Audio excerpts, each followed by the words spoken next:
Hello and welcome back. I hope you had a semi-relaxing weekend. I know in my last video I said that we would not have a winner declared over the weekend, so do not worry about it. And here I am on Monday standing corrected because indeed major news outlets have already declared that Joe Biden will be the next president-elect. But does that really mean that Joe Biden is the president-elect? Well, no. He still has a couple of obstacles to overcome before he can definitively say that he is the next president. And we will actually get into the couple of reasons why he is not the president-elect as of right now. So don't go anywhere, we'll get into all of that right here. I'm Ben Leach, and this is The Ben Leach Show.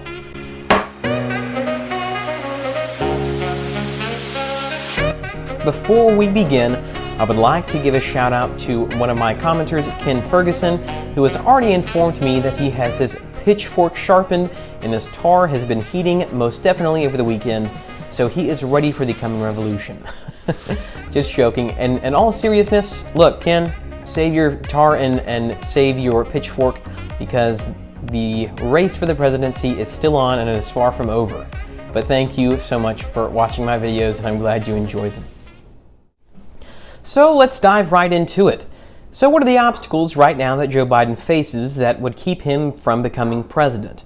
Well, in most of the swing states, not all of the votes have been counted yet, but after they are and a formal count has finally been submitted, we will then have a legal recourse to recount those votes if the Trump administration wants to do that. They have already expressed that they would like to do that in Wisconsin, and if that is accepted, then a recount will commence. Now that doesn't mean that the results of the election would change any, but there is a possibility that that might happen. There has also been claims of voter fraud, and the Trump administration would like to move forward with lawsuits in multiple states in order to try to change the results of the election. If any ballots were found to be fraudulent, and enough of those ballots were found to be fraudulent, that might actually change the course of the election.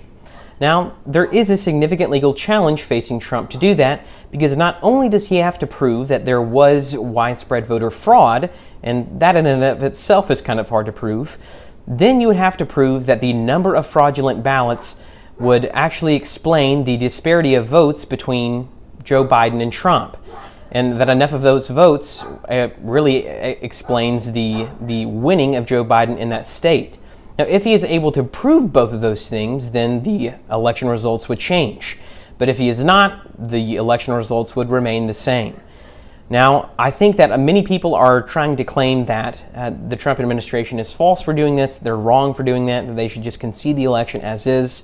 However, I would urge those people to kind of take a step back and take a broader look at this election. In all honesty, the votes are very, very close in multiple states, and regardless of what political party you belong to, I think it would serve you well to actually support these legal challenges as they stand. Because if it turns out that Joe Biden won fraudulently, you wouldn't want that person to actually be president. But if they won legally, wouldn't you want them to be further vindicated and prove that the election results were not fraudulent? I think that that's what everyone wants, and something that would serve this country really well, in spite of all of the recent political divisions, to have a presidential winner that was chosen legally and fairly. I don't think that anyone wants an unfair election, regardless of how much you either like or dislike President Trump. You want to make sure that whichever candidate sits in the office of the president got there legally. So even if Trump appeared to have won, I would support Joe Biden and his legal ability to challenge those results, because if the outcome was favorable from my stance and a recount served to actually fortify those results, it would further prove that Trump was the definitive president, or Biden was the definitive president in this instance. So those cases might take a couple of weeks to decide, and there is still election results coming in, and like I said in my previous video, North Carolina is not set to declare a winner until November 12th.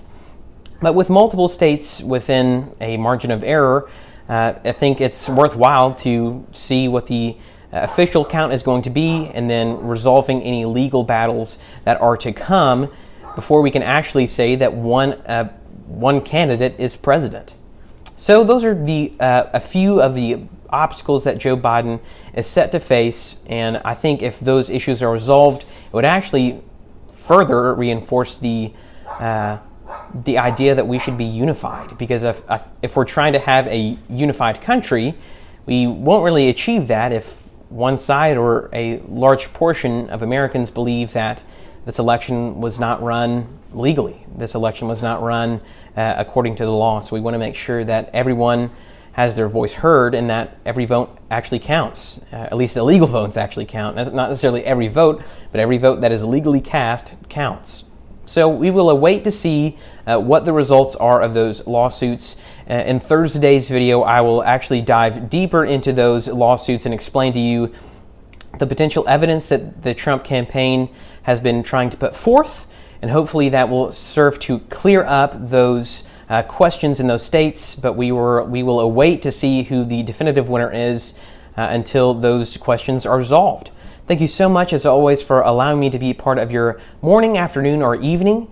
If you got something out of this video, I would recommend that you like this video and subscribe to my channel, as well as share this with your friends. Because even if you don't necessarily share my opinion, I think it's important for you to read broadly, which is what I said in one of my previous videos. It's important for you to get a well-rounded opinion. And you can only do that if you listen to people that don't share your opinion. So share this with your friends, and hopefully we can get more information out there. But that's all I have for you right now. I'm Ben Leach. Have a great day.